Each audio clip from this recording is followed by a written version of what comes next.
कल्याण पूर्वमधल्या 100 फूट रोडवरती भर दिवसा मुलींची छेड काढण्याचा प्रकार घडलाय।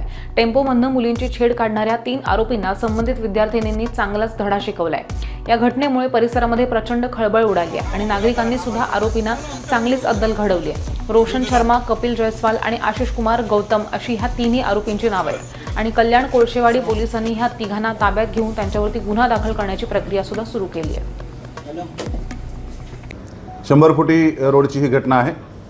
सॉकेत कॉलेजकडून काही मुली 7-8 मुली या 100 फुटी रोडनी येत असताना एका टेम्पो चालकाने एका मुलीची छेड करण्याचा प्रयत्न केला। त्या मुलींनी त्याला प्रतिरोध केला तर टेम्पोवाला उतरला आणि त्याच्या 2 मित्रासह तो दादागिरी करायला लागला। त्यावेळी सर्व मुलींनी मिळून त्यांना यथेच्छ चोप दिलेला आहे आणि त्या मुलांना चांगलं दुरुस्त केलं। वेळेतच पोलीस पोहोचली। त्या 3ही मुलांना ताब्यात घेण्यात आलेले आहे।